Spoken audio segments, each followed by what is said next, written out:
ये सकटासुर आंगन में पहुंचा, भगवान पालना में लेटे भये, बगल में ही एक बैलगाड़ी रखी हुई थी। संस्कृत में बैलगाड़ी को सकट ही कहा जाता है। सकटासुर ने सोचा कि क्यों ना इस गाड़ी के नीचे इस बालक को दबा कर मार दिया जाए, किसी को पता भी नहीं चलेगा। उस बैलगाड़ी को लेकर भगवान के पालना के ऊपर रख दिया और ये राक्षस गाड़ी के ऊपर चढ़ गया, अपना वजन बढ़ाया, गाड़ी के पहिए धरती में धंसने लगे और जैसे ही भगवान के ऊपर गाड़ी आई तो भगवान ने खेल खेल में ऐसे चरण का प्रहार किया कि गाड़ी और राक्षस दोनों ही आकाश में उड़ गए। और भगवान की चरण कहीं पड़े हो तो थोड़ी बहुत नहीं, बहुत ऊंचाई तक गए। जब नीचे से ऊपर गए तो नीचे गाड़ी, ऊपर राक्षस, और भैया ऊपर से वापस भी तो आना है। और जो वापस लौट कर आए तो ऊपर गाड़ी, नीचे राक्षस। पहले राक्षस गिरा, राक्षस के ऊपर गाड़ी गिरी और गिरते ही गोविंदाय नमो नमः, बोलिए कृष्ण कन्हैया लाल की। भगवान ने सकटासुर का उद्धार कर दिया। कंस को जब ये सूचना मिली तो कंस तो बिल्कुल मान गया इस बात को कि हो ना हो, जो मेरा काल है वही नंद का लाल है। तो अब की बार भगवान ने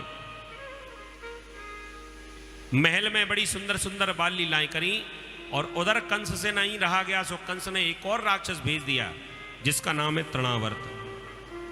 ये तृणावर्त जो है ना, जो हवा में ऐसे गोल गोल घूमते हुए आता है। अब गर्मियां शुरू होने वाली है, आंधी तूफान जब चलेगा ना तब आप देखोगे कि कई बार ऐसे हवा गोल गोल रूप बनाकर आती, चक्रवात जिसको कहते हैं। तो ये तृणावर्त, इसको संस्कृत में कहा जाता है तृणावर्त।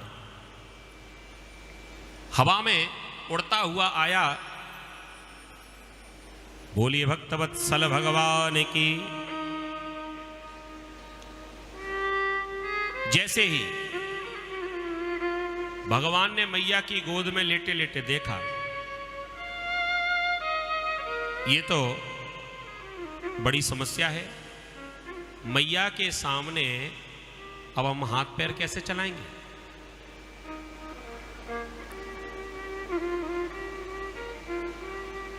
मैया के सामने हाथ पैर तो नहीं चला सकते, तो क्या किया जाए। सो भगवान मैया का दूध पीते पीते एक लीला करने लगे। मैया यशोदा गोद में लेकर भगवान को स्तनपान करा रही थी। भगवान ने देखा कि मामा के यहां से बड़ी सुंदर सुंदर बधाइयां आ रही।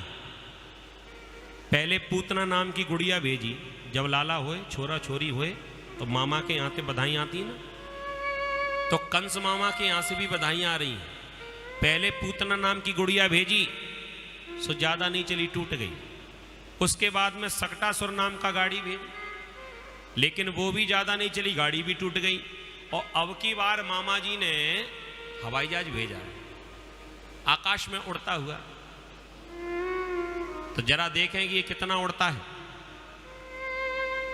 भगवान ने मैया की गोद में लेटे लेटे अपना वजन बढ़ा दिया और इतना वजन बढ़ाया कि मैया यशोदा से भगवान का, माने अपने लाला का ही वजन सहन नहीं हुआ। ये माताएं जितनी बैठी हैं, ईमानदारी से बताना, कभी किसी मां को अपने लाला में वजन लगता है? बताइए, नहीं लगता ना। और पड़ोसी के में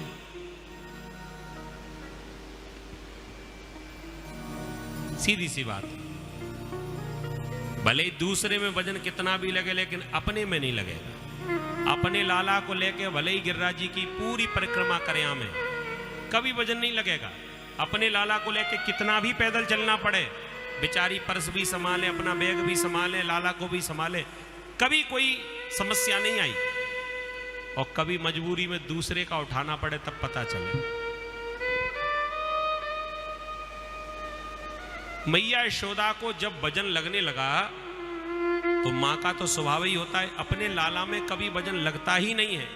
भले ही वजन सहन नहीं हो रहा, लेकिन एक बार भी मैया यशोदा के मन में ये भाव नहीं आया कि मेरे लाला में वजन बढ़ गया। मैया यशोदा अभी भी अपनी ही कमी देख रही है। जब बहुत ज्यादा दर्द होने लगा, सहन नहीं हो पाया। सो मैया यशोदा मन में सोच रही, अरे राम राम, हमारा तो बुढ़ापो आए गए, देखो ना मेरे घुटनों में तो कितनो दर्द है, ये छोटो सो फूल जैसो लाला, मोको ऐसो लगे जैसे मेरी गोद में को बहुत बड़ो पहाड़ रखो हुए हो। अब इतनो छोटो सो लाला, अब या लाला को लालन पालन कैसे होएगा, मेरे तो घुटने ही रह गए। ऐसा लगा मैया को जैसे हमारे पैर सो गए। जब पैर सो जाएं बैठे बैठे तो किसी का वजन सहन नहीं होता। सो मैया सोच रही कि हमारे पैर सो गए, हमारे तो घुटने ही रह गए, अब का की हो जाए। सो धीरे से कन्हैया को नीचे फर्श में लिटायो और मैया मन में सोच रही कि अब तो देसी घी में बढ़िया मेवा डाल डाल के लड्डू बनाने पड़ेंगे, खाने पड़ेंगे, तब हमारे पैरों को दर्द ठीक होएगा। सो मैया तो बेचारी अपनी दवा करने के, वही लड्डू वही दवा है माताओं की, पुराने समय में तो वही चलता था।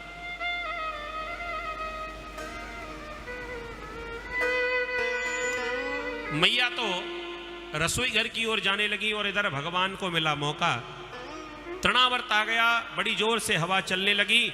थोड़ी देर के लिए तो पूरे ब्रज में अंधेरा सा छा गया और भगवान इतने हल्के हो गए, इतने हल्के हो गए कि तृणावर्त अपने संग में ही उड़ा ले गया।